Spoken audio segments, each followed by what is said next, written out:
il m'a semblé comprendre, je me rappelle si je me trompe, que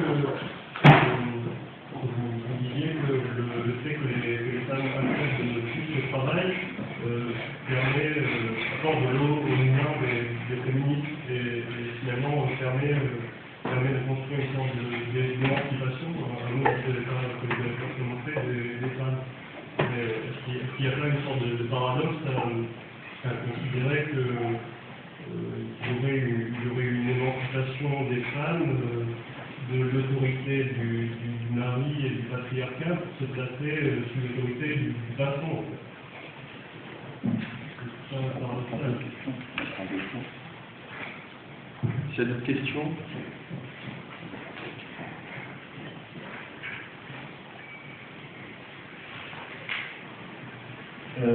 Merci pour l'exposé très riche. En fait, par rapport aux rapports sociaux, effectivement, pluriels, les rapports des classes, les sexes, les races, etc., etc. Et puis, dans les développements, tout à fait, et puis, j'ai dû comprendre que ces éléments, ils s'influencent, ils sont complets, en même temps, ils sont en contraste l'un de l'autre. Et puis, j'avais l'impression qu'ils sont dans les sociétés sur un pied d'égalité. Et puis, moi j'ai pensé jusqu'à l'heure actuelle que le rapport des classes, précisément la bourgeoisie, les classes sociales ou bien les classes favorisées et défavorisées, c'est les classes qui dominent les autres et influencent les autres. Par exemple, il y a un mouvement social par rapport à la classe dominante, les classes favorisées, et puis que des choses qui changent, quand même, ils changent les autres rapports sociaux, ce que j'ai pensé. Précisément, je pense que quand même dans les rapports sociaux, il y a un rapport dominant par rapport aux autres. Voilà. Moi, je vais essayer de répondre aux deux sollicitations, donc c'est des questions différentes. Concernant le rôle contradictoire du travail comme activité professionnelle, permettant d'avoir un revenu autonome, travail salarié, il est assez facile de comprendre la différence qu'il peut y avoir entre la majorité des femmes actives professionnellement jusque vers la Première Guerre mondiale à peu près, qui étaient, pour utiliser la formule de l'INSEE, des aides familiales, je ferme des guillemets, en fait qui étaient des épouses d'agriculteurs, des épouses d'artisans, des épouses de commerçants, mais qui dépendaient dans leur rapport interpersonnel du mari qui était généralement le propriétaire. Ces femmes avaient probablement moins de marge de manœuvre par rapport au mari que la femme qui est salariée et qui peut avoir un revenu propre, un compte individuel, qui peut éventuellement dire non à un moment donné. C'est pas par hasard que le divorce augmente de manière significative à l'initiative des femmes à partir des années 70. C'est directement lié au développement de l'emploi salarié, parce que quelqu'un qui est dans une situation d'oppression, dans une relation interpersonnelle, mais qui n'a pas les moyens pour survivre, a beaucoup plus de difficultés pour prendre un certain nombre d'initiatives, par exemple dans le cadre d'une séparation. Je ne sais pas si j'ai répondu à votre... Mais ça n'enlève pas la dépendance vis-à-vis d'un employeur. Ça peut prendre des formes diverses. Et évidemment, ça peut être très contraignant dans certains cas, moins dans d'autres. Mais il n'en reste pas moins que la femme qui a un salaire en tant que salariée a des marges de manœuvre, des marges de liberté plus grandes dans le cadre de sa situation matrimoniale que la femme, par exemple, qui travaille sur l'exploitation familiale, qu'elle soit agricole, artisanale ou commerciale.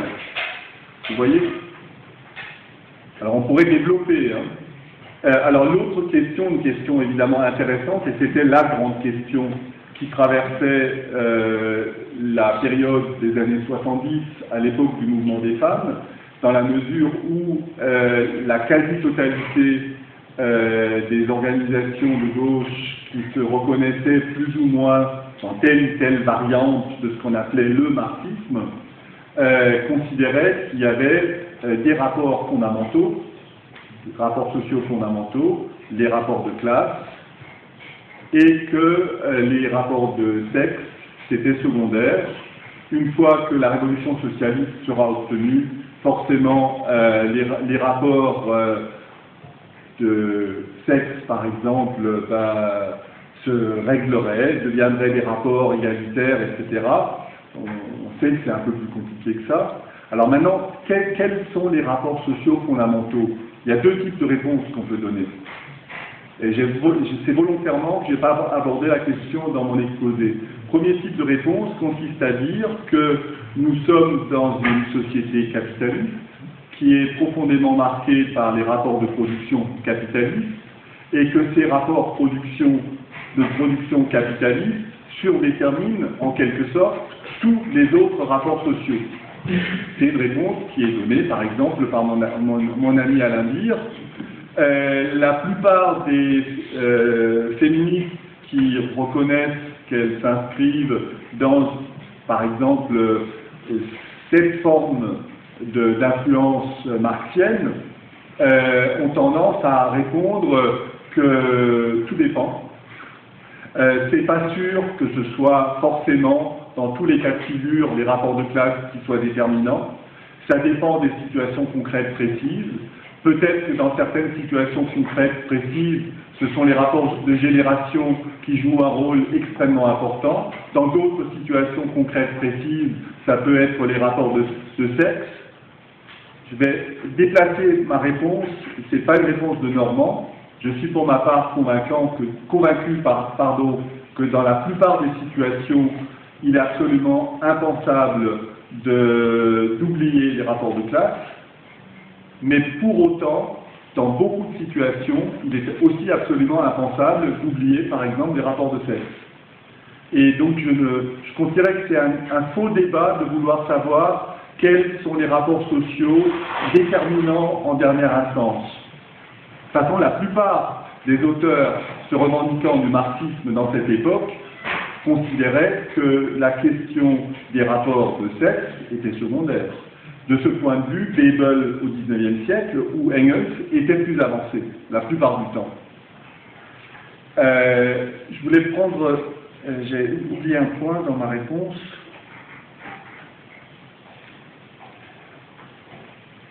Oui, l'exemple que je voulais prendre pour répondre un peu de travers. Tout le monde, parmi vous connaissez un peu l'histoire récente de la France. Vous savez qu'il y a eu mai 68, vous savez qu'il y a eu juin 36. On ne souligne pas assez, en tout cas pour juin 36. Pour mai 68, on le souligne, c'est proche. Certains d'entre nous étaient jeunes à ce moment-là. Mais on ne souligne pas assez que juin 36, c'était aussi une affaire de jeunes. En juin 36, un tiers des ouvriers, un tiers, avaient moins de 25 ans. Et c'était ces jeunes ouvriers de moins de 25 ans qui étaient l'élément dynamique des grèves qui sont déclenchées, entre guillemets, spontanément en 1936 et qui ont permis d'arracher des revendications à un gouvernement de la FFIO et des radicaux qui n'avaient absolument pas prévu de lâcher ces éléments. C'était quand même les 40 heures et les congés payés, je le rappelle. Mais le mouvement s'est déclenché grâce à l'action des jeunes générations. C'était les moins de 25 ans. Un tiers des ouvriers en 1936, moins de 25 ans. Je fais juste une comparaison rapide pour montrer que les rapports de génération qu'on sous-estime souvent sont malgré tout très importants. Aujourd'hui, la proportion d'ouvriers de moins de 25 ans par rapport à l'ensemble des ouvriers, c'est 6%. C'est pas la même chose. Alors qu'en mai 68, c'était encore 25% des ouvriers qui avaient moins de 25 ans. Et c'est parfaitement compréhensible qu'au-delà du slogan, la jonction entre les jeunes ouvriers et les jeunes étudiants était possible. Ils partageaient les mêmes rapports de génération. Et dans un contexte d'ordre moral particulièrement lourd. Je ne sais pas si je suis assez clair, mais je prends volontairement cet exemple pour montrer que tous les rapports sociaux jouent de manière entremêlée, mais dans les lectures en général, on insiste sur l'un et on insiste parfois pas assez sur les autres rapports sociaux qui participent du mouvement historique. Il y avait une question avant. Et alors, comment tu inscris dans ta pensée, comment tu inscris la notion de plafond de verre, en fait, parce que tu as beaucoup parlé quand même des rapports sociaux liés au sexe, et comment tu inscris donc la notion de plafond de verre, en fait, qui est bien nous à l'université, par exemple? Oui, alors la notion de plafond de verre, c'est une notion qui a été fabriquée d'abord par des femmes cadres dans le privé, avant qu'elles soient transférées dans le public, occupant une situation hiérarchique assez élevée, et ça a été repris, par exemple, par des enseignantes de HEC, etc. C'est une notion, une métaphore, si vous voulez, qui, moi, me semble relativement peu opérante, parce que c'est une métaphore un peu mécanique, comme s'il y avait un plafond de verre invisible qui pesait. Et en même temps, il y a un autre problème qui se pose, c'est que par ce biais, on insiste sur la situation des femmes cadres qui n'arrivent pas à monter dans le top du top de la hiérarchie des cadres dirigeants qui ont des rémunérations faramineuses, c'est clair. Ça concerne une toute petite minorité de femmes, comme une petite minorité d'hommes par ailleurs à ce niveau-là, et on ne parle pas assez de la grande majorité des femmes qui occupent quel type d'emploi. Là, je vais jouer carte sur table, ras des pâquerettes. Les assistantes à domicile, 1 million de femmes qui s'occupent des lieux, des vieilles, de les nettoyer, de les laver, qui sont payées au lance-pierre, qui ont des conditions de travail épouvantables, qui ont le taux d'accident du travail 3 fois plus élevé que le taux d'accident du travail des ouvriers du bâtiment. Vous voyez, ça on n'en parle pas. Ça concerne beaucoup plus de monde. Pareil, je réponds un peu par la bande. Mais de même, les magazines dits économiques, je mets des guillemets, titrent tous les ans sur les salaires des cadres. Oui, et encore, lesquels? Donc, ceci dit, il est vrai que dans l'université, par exemple, on a aujourd'hui à peu près autant de femmes que d'hommes au poste de maître de conférence, dans certaines disciplines tout au moins, mais dans ces disciplines où on a autant de femmes que d'hommes au poste de maître de conférence, on a des proportions qui tournent plutôt autour de 20, 25, 30% quand on passe du côté des professeurs d'université. Les exemples que j'ai en tête en parlant de ça, c'est la sociologie, connaître quand même la situation de la discipline, les lettres, mais la situation est encore plus accentuée dans certaines disciplines scientifiques, comme tu le sais, les sciences de la nature, ou les maths. Alors évidemment, il y a beaucoup de raisons à ça. C'est directement lié, j'utilise un slogan, à la double journée de travail. C'est directement lié précisément au type de rapport qui se noue dans l'espace domestique, à la manière dont le travail domestique est réparti, etc., etc. Oui, dans la réponse à la première question, vous avez expliqué que les femmes qui ont un salaire avaient plus de marge de liberté que les femmes qui étaient exploitantes agricoles. Et vous avez dit qu'elles pouvaient donc divorcer. Alors, on ça comme une liberté, alors que moi j'ai vu dans le rapport des données longues du bioéthique européen, c'est une conséquence psychologique malaise au niveau des enfants, et la victime en fait, quand on parlait des victimes, du divorce. Vous avez ça une marge de liberté.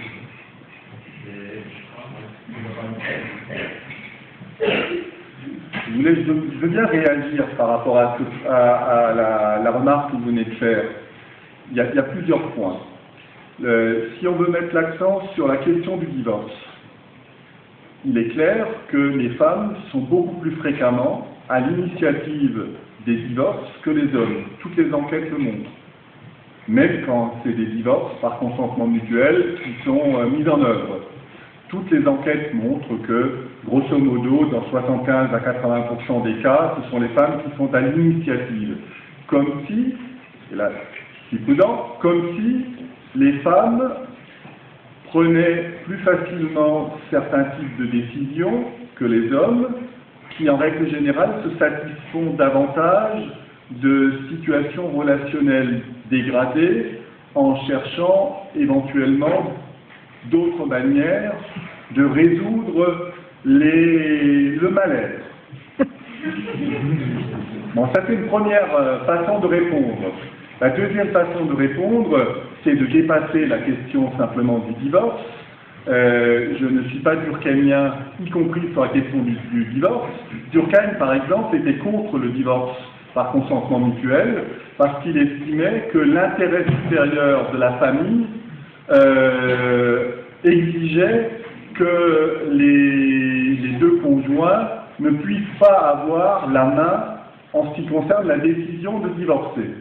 Et Durkheim partageait, au début du XXe siècle, la position de l'Église catholique, qui était tout aussi opposée au divorce. Alors, quand le divorce n'existe pas, il y a encore des pays où il n'existe pas, il y a d'autres solutions qui sont trouvées. Vous prenez par exemple un pays comme les Philippines, catholique devant l'Éternel, c'est le principal legs de la colonisation espagnole. Le divorce est interdit aux Philippines. C'est un des éléments qui explique, c'est pas le seul, la pauvreté est évidemment un élément important, qui explique l'importance de l'immigration, enfin de l'émigration des femmes philippines dans le monde entier pour travailler ailleurs. Les chiffres officiels donnent 5 millions et quelques, on en rajoutera probablement 1 ou 2, parce que... La note de liberté... Mais permettez, je termine. Ces femmes philippines... Attendez, je vous redonne la parole après. Les femmes philippines, quand elles sont...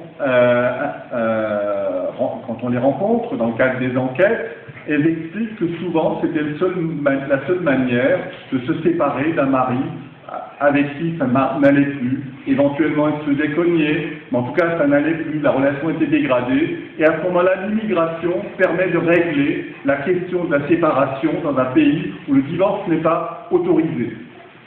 Et les enfants?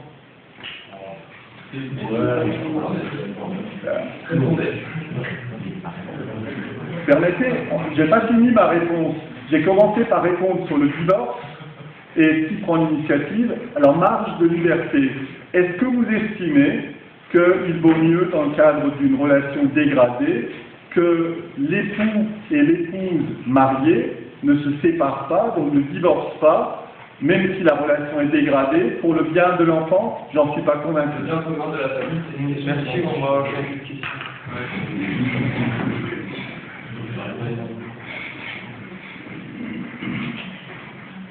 Bon, comme on est sur un débat sur... C'est à moi, du coup.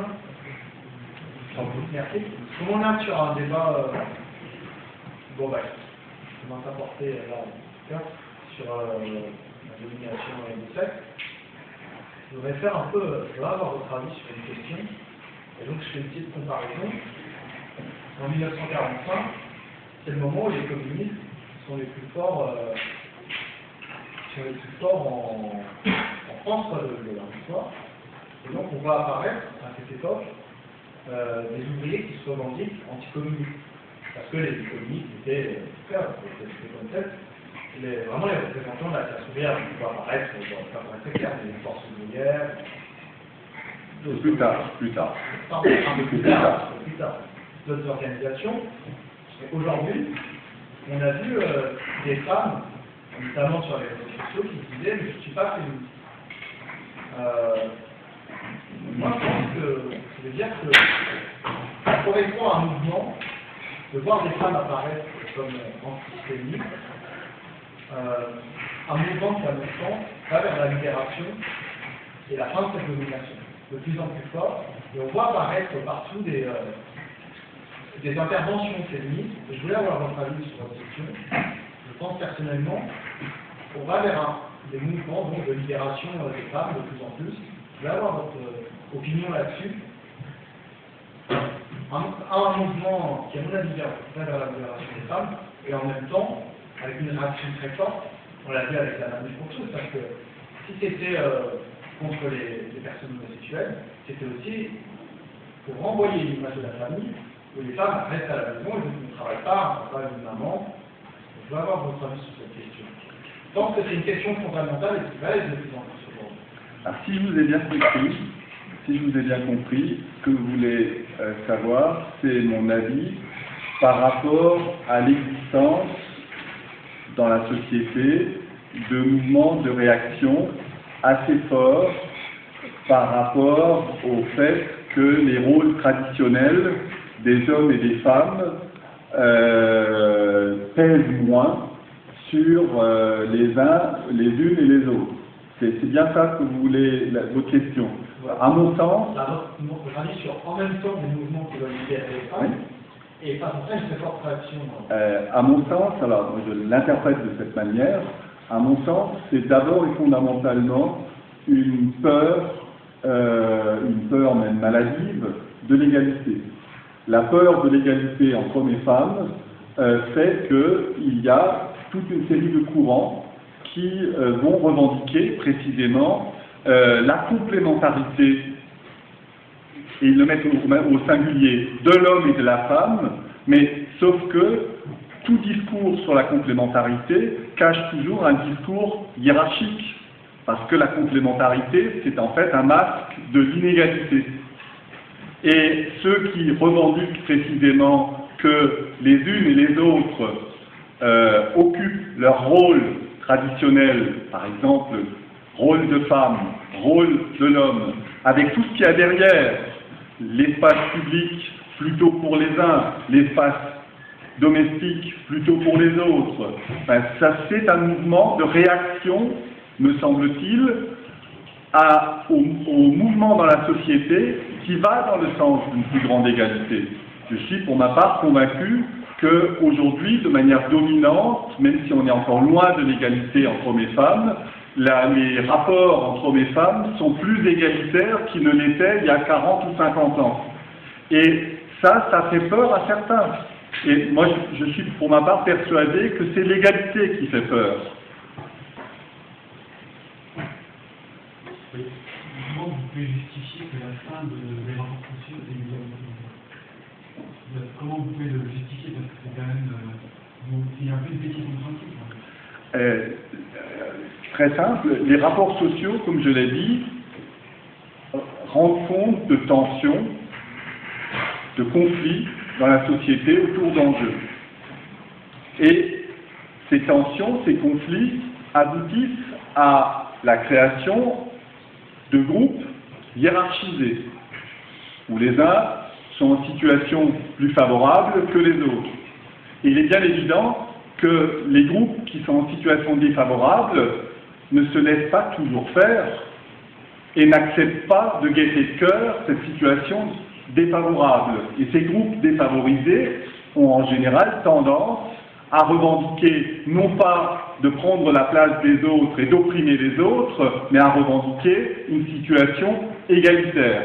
Il suffit de regarder le mouvement de l'histoire. C'est vrai pour les revendications des travailleurs, c'est vrai pour les revendications, par exemple, des Noirs aux États-Unis qui revendiquaient l'égalité par rapport aux Blancs, c'est vrai pour les femmes qui revendiquent l'égalité dans la société par rapport aux hommes.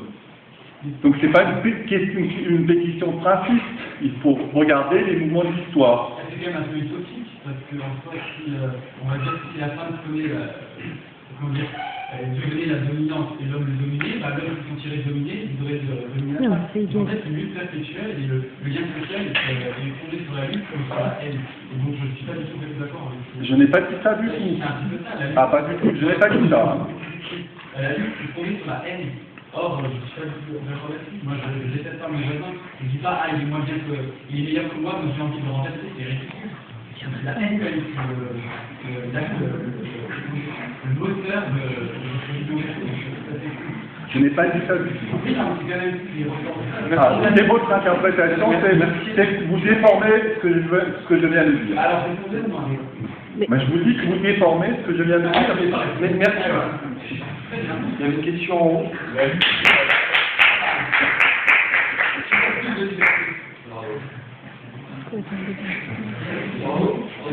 Mais d'autres personnes dans la salle peuvent éventuellement vous donner la réplique, s'ils le souhaitent. J'avais une question en fait sur la distinction que vous avez faite entre les relations sociales et les rapports sociaux et dans la question ne sais plus qui, vous avez dit que la personne disait que, en gros, le macro structurel dominait le micro-structurel, c'est-à-dire que les relations sociales étaient d'une certaine manière conditionnées, déterminées par le macro structurel et ce qu'on appelle les rapports sociaux. Et alors, ça me pose un problème parce que dans la division traditionnelle du travail, en tout cas, dans la division traditionnelle du travail dans quel terme, on a d'abord le micro-structurel, c'est-à-dire la famille, comme Marx dit, la reproduction entre l'homme et la femme, etc., qui crée la première division du travail. Et après, c'est le micro qui influence sur le macro. Là, je n'ai pas très bien compris en fait, cette distinction, comme il y avait finalement une zone de superstructure qui déterminait tout ce qui est le micro. Non. C'est ce que j'ai tiré. Je vais essayer de préciser les choses. Donc, d'abord, la distinction entre rapports sociaux qui se situent au niveau macro et relations sociales qui se situent au niveau micro, au niveau relations interpersonnelles, c'est bien évidemment une distinction arbitraire, définitionnelle, pour séparer les deux niveaux. Et on a deux expressions différentes. Alors, que se passe-t-il? Et qu'est-ce que j'ai dit dans mon propos tout à l'heure? C'est que l'ensemble des interactions, des actions réciproques, y compris individuelles, et bien entendu des actions collectives, contribuent à faire bouger les rapports sociaux, y compris au niveau macro. Au même titre que les rapports sociaux, au niveau macro, déterminent en partie au moins, contraignent en partie au moins, les relations personnelles, les relations interpersonnelles. Je vais prendre des exemples pour que vous puissiez le comprendre mieux. Si dans une société donnée, il n'y a pas de crèche, par exemple, pour accueillir les enfants en bas âge, ou du moins il y en a très peu et de manière insuffisante par rapport à une demande potentielle. Allez, au hasard, l'Allemagne. Que se passe-t-il? Que se passe-t-il? Même quand dans leur rapport, dans leur relation interpersonnelle, un couple, par exemple, avec un enfant, aimerait faire en sorte que les deux puissent avoir une activité professionnelle, c'est sacrément compliqué quand il n'y a pas d'institution publique qui est disponible à ce niveau. Vous voyez? Une question du coup qui est connexe. Vous avez dit au tout début de votre exposé que tout rapport suscite une hiérarchisation. Est-ce que c'est une nouvelle définition arbitraire ou pas? Est-ce que vous avez dit, c'est bien l'impression pour une expression qui est entre un rapport donc, qui est donc une lutte et un rapport qui est en même temps un rapport complémentaire? Vous avez démontré jusqu'au bout d'un moment? Non? Non, je n'ai pas utilisé ce terme. Bref, c'est quand même sur la question du tout rapport égal hiérarchie qui me paraît quand même assez non arbitraire, parce que le rapport dans son sémantique, il n'y a pas le terme hiérarchie, il y a le terme lutte peut-être, mais... Bon, alors, je reprends une des définitions possibles, il y en a beaucoup des possibles. C'est une définition du concept de rapports sociaux, renvoyant par exemple au rapport de classe, au rapport de sexe, au rapport de race ou de génération. Par exemple, ce concept de rapports sociaux rend compte de tensions dans une société donnée, de différents types. Et ce sont ces tensions autour d'enjeux, j'ai insisté sur le travail et la division du travail, qui constituent les groupes sociaux. Les groupes sociaux ou les classes sociales, y compris, on pourrait parler de classes d'hommes et de classes de femmes, à partir du moment où les uns et les autres sont assignés à des places spécifiques. Et précisément, ces places sont hiérarchisées. Et si vous prenez le cas, par exemple, des places spécifiques qui sont assignées aux femmes dans le cadre des rapports sociaux de sexe, ce ne sont pas les mêmes places que les places spécifiques assignées aux hommes. Et bien, attendez, bien sûr, tout cela se construit historiquement, ce n'est pas la même chose d'une société à une autre, dans le temps et dans l'espace. Mais on peut mettre en évidence, à travers des travaux historiques, par exemple, comment la répartition entre l'espace privé et l'espace public s'est construite. Il y a un excellent travail de collègues britanniques, Hall et Davidoff, qui ont travaillé sur la manière dont l'espace privé et l'espace public s'est construit dans la bourgeoisie, dans la petite bourgeoisie de Manchester entre grosso modo 1780 et 1850, et elle montre, ces deux collègues, une historienne et une sociologue, comment progressivement, ça a pris 2 générations, les femmes ont été renvoyées dans l'espace domestique et comment les hommes se sont appropriés l'espace public, aussi bien au niveau politique, au niveau professionnel, et comment les femmes ont été renvoyées dans ces milieux sociaux, dans l'espace domestique. Et en même temps, ce qui est intéressant dans ce travail, le livre s'appelle Family Fortunes, il est traduit depuis peu en français. Dans ce travail, elle montre le type de discours idéologique qui a été produit pour justifier le renvoi des femmes dans l'espace domestique et l'accaparement des hommes de l'espace public par les hommes. Et ce discours idéologique, c'est pas tellement étonnant, c'est le discours religieux. C'est en fait le discours religieux qui a justifié les transformations. Et en même temps, tout cela a de l'effet sur les autres milieux sociaux. Par exemple, en Grande-Bretagne, cette répartition privée-publique, elle est beaucoup plus forte que ce qu'on voit, par exemple, dans les pays nordiques ou en France. Parce que ce modèle s'est diffusé ensuite dans les autres milieux sociaux. Si vous voulez, moi ce qui m'intéresse, c'est pas tellement des cadres théoriques généraux abstraits, mais il faut des concepts pour penser, mais ensuite il faut faire des études précises, sociologiques, historiques, ethnologiques, ethnographiques, pour étudier la manière dont les choses bougent et se font, et y compris les discours qui sont produits pour... Oui, tu as dit, comme il y avait une classe dominante qui s'installait, donc les classes dominées, tu n'as pas dit dans ces termes-là, recherchaient plutôt l'égalité. Donc, en contradiction avec le modèle de Orwell en 1984, où en fait, tu as 3 classes. Une classe dominante, une classe populaire et une classe entre les deux, et la classe entre les deux veut prendre la place de la classe dominante pour la remplacer, mais toujours laisser la classe populaire pour pouvoir s'appuyer. Et tu disais que les mouvements historiques, il faut regarder les mouvements historiques pour voir que effectivement, les gens recherchent l'égalité. Moi j'ai l'impression que ça dépend des sociétés, mais tu as aussi des sociétés où plutôt tu vois le modèle d'Orwell qui est à l'œuvre. Donc effectivement les gens cherchent plutôt le pouvoir pour assurer la domination. Des classes populaires, plutôt que l'émancipation pour tous. Donc, je pense que tu ne vois pas ça dans le rapport entre les classes. Là, il y a je ne pense pas, mais en tout cas, dans les classes sociales, je ne sais pas. C'est pas assez évident que ça pour moi que les gens sont en recherche d'égalité, plutôt qu'en recherche de position dominante. Dans le propos que je développais tout à l'heure, je voulais surtout insister sur le fait que dans les rapports sociaux, il y a des situations de pression qui prennent des formes diverses, mais que l'oppression n'est jamais absolue. Je voulais insister sur ça. Je voulais insister sur le fait qu'il y avait toujours, et dans tous les cas, et là aussi l'histoire nous le montre, résistance face à l'oppression. Et bien entendu, cette résistance peut prendre des formes extrêmement diverses, y compris, dans certains cas, consentir, mais pas forcément accepter l'oppression.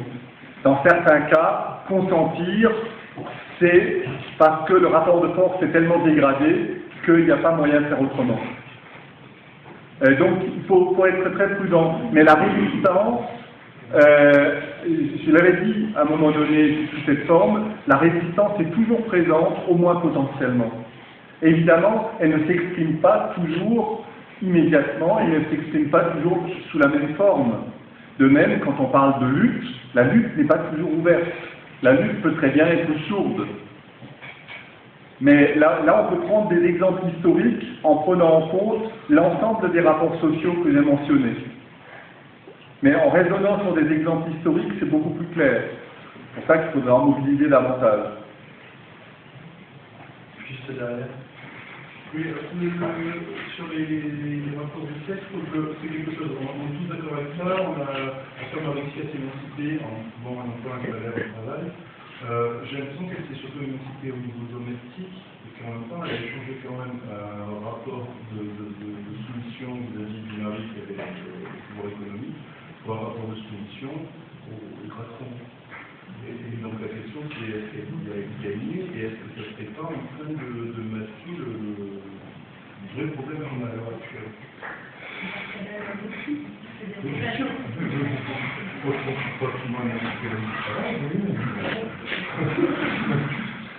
Moi, j'aimerais réagir d'abord par rapport à la formulation même de la question. Je pense qu'il est toujours dangereux d'utiliser le singulier, la femme, l'homme. C'est toujours dangereux d'utiliser, mais ça fait rien. Mais je préfère le dire parce que, je précise, il y a un siècle, mes collègues sociologues, au moment où la sociologie apparaissait, utilisaient le singulier aussi. Mais le fait d'utiliser le singulier, la femme, l'homme, conduit, qu'on le veuille ou non, à la possibilité d'une essentialisation de l'homme ou de la femme. Et avec l'idée derrière qu'il y aurait une nature féminine ou masculine. Et c'est la raison pour laquelle je préfère, d'une façon générale, sans être trop précis, parler au moins au pluriel, les hommes, les femmes, le groupe des hommes, le groupe des femmes, voire la classe des femmes, la classe des hommes, par analogie avec les classes sociales classiques, si vous voulez. Alors maintenant, la question fondamentale qui est posée, c'est bien sûr la question des rapports salariaux, des rapports de production capitaliste auxquels sont confrontés aussi bien les hommes que les femmes, aussi bien les vieux que les jeunes. D'ailleurs, les jeunes craignent davantage parce qu'ils sont confrontés au changement des normes dans le cadre du tournant néolibéral. Ils craignent davantage que ceux qui ont 20 ans de plus. Il suffit de voir les salaires proposés aux titulaires de master à l'heure actuelle, par exemple.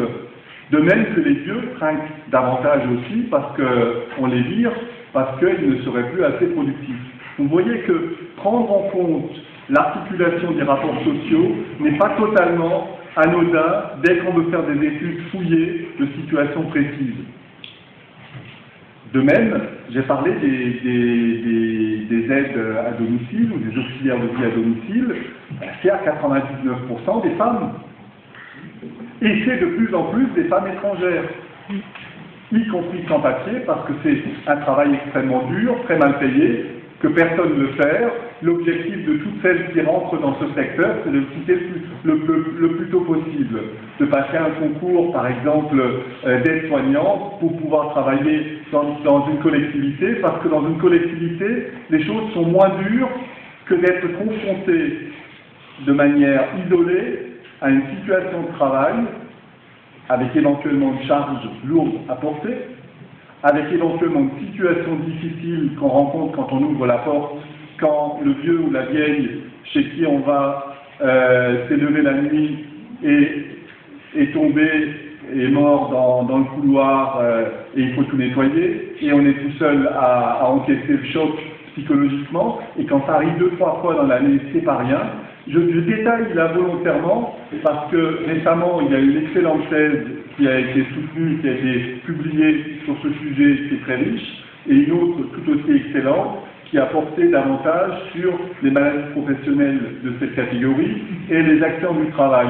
Et j'avoue que moi-même je ne savais pas, avant d'avoir été à cette soutenance de thèse, que les auxiliaires de vie à domicile avaient un taux d'accident du travail 3 fois plus élevé que les ouvriers du bâtiment. On n'en parle pas, vous voyez.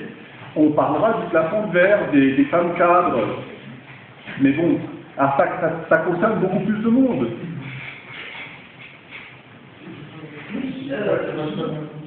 Pardon? C'est pas totalement Oh, mais il faut reprendre la question, excuse-moi. La question est extrêmement claire, c'est typiquement sur ce terrain, est-ce que c'est un problème de sexe, c'est-à-dire que c'est des femmes à domicile qui ont pas de problème, ou est-ce que c'est simplement les travailleurs sociaux? Est-ce que la question du sexe ne serait pas une question qui est en fait beaucoup plus large, qui en réalité c'est un petit peu plus importante que le sexe avec lequel c'est né? À l'heure actuelle, nous sommes pas de... Oui, ok, je vois mieux. Je vais donner 2 éléments encore. Tout ce qui est prise en charge des vieux, des personnes dépendantes, pèse sur les femmes de manière massive. Les hommes prennent en charge la question de la dépendance des lieux quand il n'y a pas de femmes. Par exemple, quand c'est une prise en charge informelle, bénévole, dans le cadre de la famille, c'est les filles, les belles-filles, les épouses d'abord, les épouses, les filles, les belles-filles, les voisines, etc. Et quand il n'y a que des hommes et qui n'ont pas les moyens, c'est les hommes, et quand ils ont les moyens, c'est recours à du personnel salarié et c'est le nouveau des femmes. Donc on voit bien que les rapports sociaux de sexe interviennent ici, mais alors là la question qui se pose plus généralement, c'est la question de la prise en charge de la dépendance, et notamment de la dépendance des lieux. Qui finance? Madame, après on pose une autre question. Oui, merci. Donc moi j'aimerais rester sur ce plan plafond de verre et puis donc, ce que je viens d'entendre sur les aides à domicile. Donc s'il y en a 100 et qu'on les entend peu, qu'on entend parler que les femmes cadres, c'est peut-être aussi qu'elles n'ont pas la parole, elles n'ont pas elles n'ont pas fait les grandes écoles comme on disait il y a 50 ans, donc elles ne savent pas s'exprimer pour se défendre. Dans les éléments, pour répondre à un monsieur derrière, j'ai une amie qui est aide à domicile, elle s'est quand même déjà fait tabasser aussi. Elle ne s'est pas juste quitter la main en faisant la vaisselle, mais des personnes âgées, Alzheimer,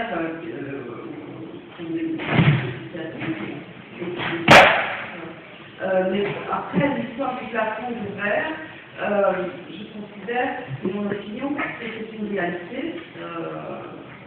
parce que j'en ai fait l'expérience, que c'est effectivement quelque chose d'extrêmement complexe parce qu'il y a des éléments exogènes, des pressions qui s'exercent et qui sont donc c'est pas matérialisé, c'est pas identifié clairement, et des éléments endogènes où il peut y avoir une autocensure de la femme cadre, donc qui est en crise, elle exprime la crise, elle exprime sa frustration, mais en même temps elle se dit voilà, j'ai des objectifs à atteindre par mon patron.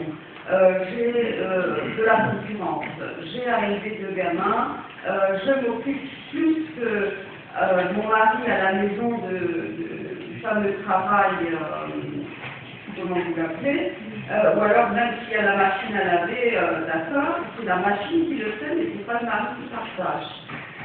Donc là, voilà, on me demande de m'occuper de mon corps, donc il faut encore que j'aille faire du sport le soir, pour pas me dire qu'il faut encore que j'aille au théâtre et que je prenne un truc.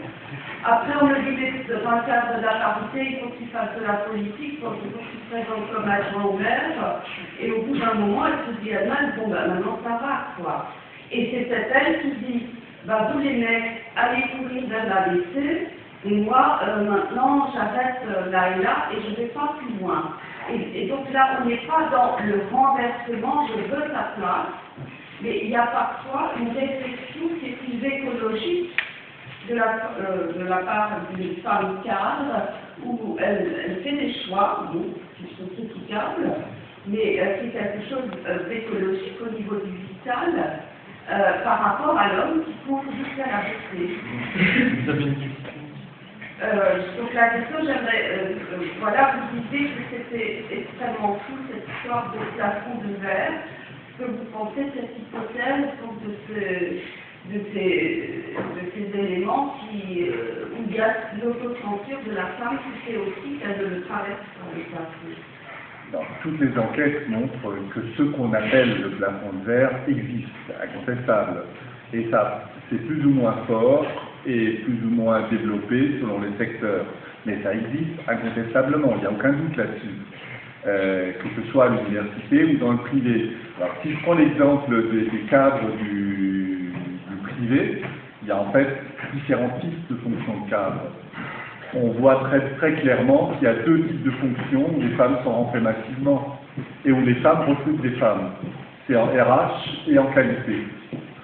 Alors l'argument des femmes qui sont en qualité consiste à dire que les femmes bossent mieux que les hommes. Une femme, je peux lui faire confiance. Il y a un collègue qui a fait un travail là-dessus, qui a fait une enquête là-dessus, et ça apparaissait de manière assez nette.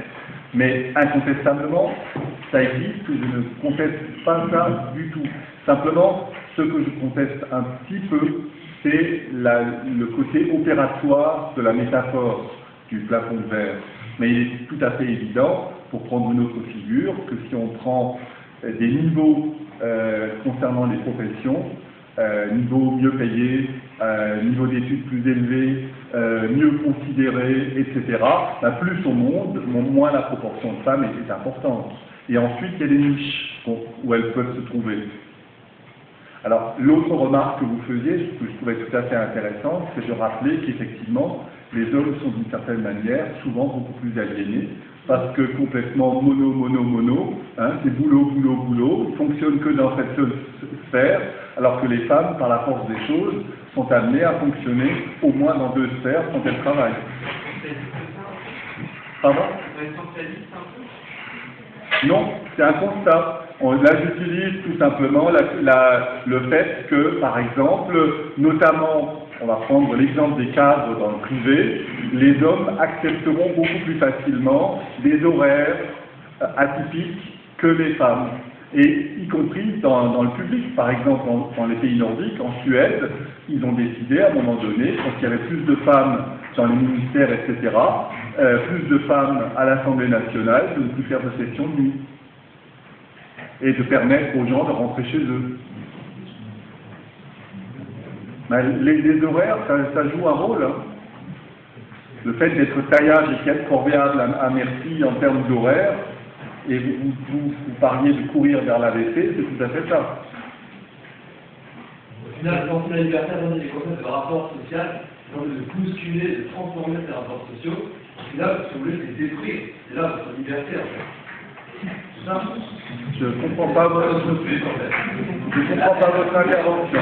La haine de l'ordre établi, quoi, au final. Ah, vous êtes un défenseur de l'ordre hiérarchique établi, j'ai compris. Voilà. Si vous êtes un défenseur de l'ordre hiérarchique établi et un défenseur de l'inégalité comme valeur fondamentale, je comprends votre intervention.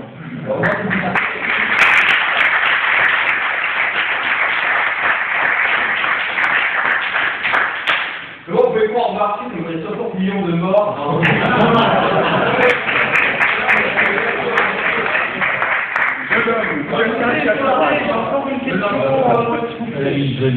J'ai eu une dernière chose. le communisme, comme est-ce que c'est une application politique marxiste? C'est bon, on parle. C'est pas la peine qu'il il est là pour courir le débat. Voilà. Pour lui parler, il y a la vérité, quoi. Je t'en prie. Je vous remercie pour votre intervention. J'ai juste une petite question, parce que vous avez parlé à de collectivité face à l'oppression. Pardon? Vous avez parlé de collectivité face à l'oppression.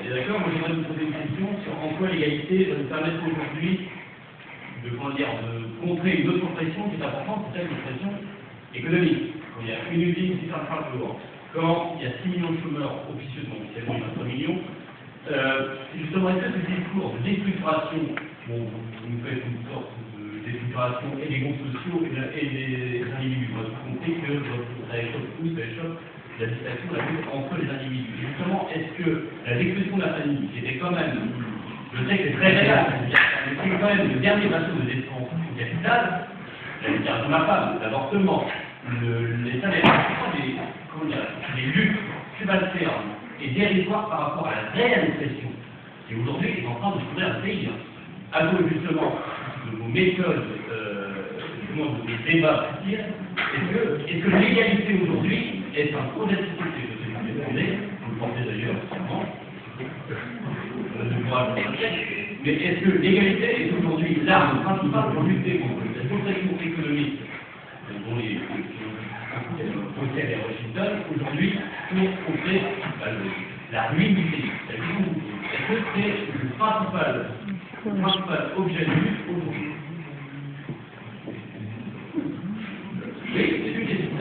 Non, mais votre propos est tout à fait confus et je n'ai pas compris où vous voulez en venir. Est-ce que l'égalité est un projet de société? Exactement. pour lutter contre finalement le capital dans le général.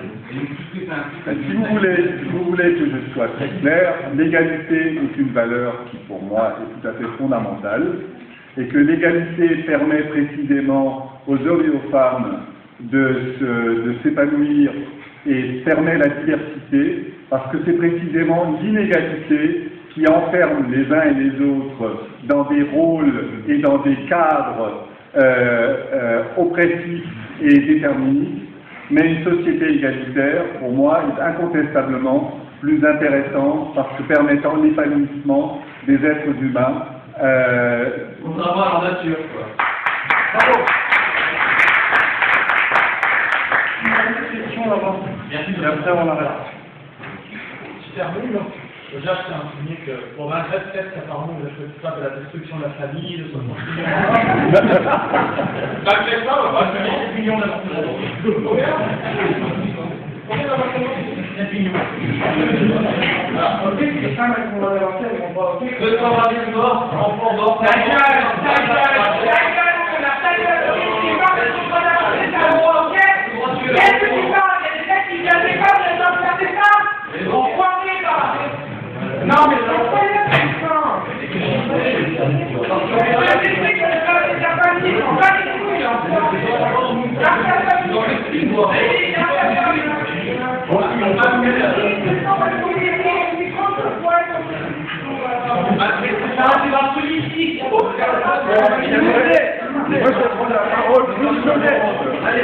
J'aimerais bien que les quelques individus qui portent la parole de la réaction écoutent les autres maintenant.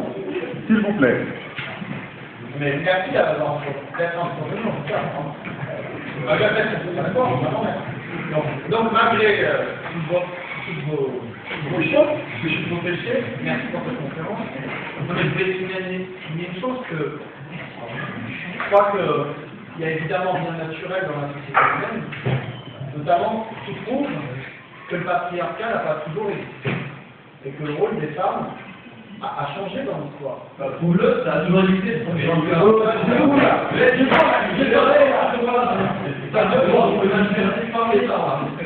Voilà. Écoutez avec plaisir. Moi-même, plaisir que j'ai fait. On respecte qui sont pas bon.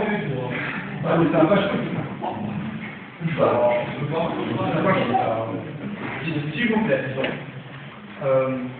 Je tiens à dire quelque chose, et d'autant plus qu'en fait, les contradictions du système de discrimination sont prégnantes, parce que si dans les années 150, vous êtes d'accord, les femmes ont été réintégrées dans le système du travail, c'est aussi parce qu'il y a des besoin d'une main-d'œuvre supplémentaire en fait. Et donc, à la fois, le mouvement du progrès entraîne les femmes, mais en même temps, le capital en avait besoin. Et ce que je voudrais dire, c'est qu'au-delà de la question de l'égalité, je pense que c'est la question de la liberté qui est fondamentale. Parce que si aujourd'hui, il y a un mouvement qui vise à changer les rapports sociaux, déjà femmes-hommes, parce que les femmes subissent une domination qui est une souffrance, les violences conjugales le montrent.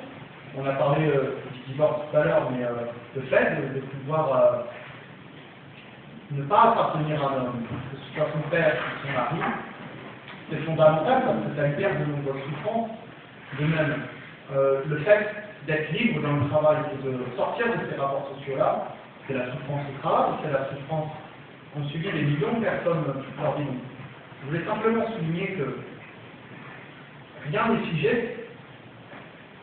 et c'est évidemment ce que je souligne à propos, rien n'est figé, et la question de la liberté est fondamentale, je crois, tout autant que celle de l'égalité. C'est simplement pour ajouter ces derniers mots, voilà, merci.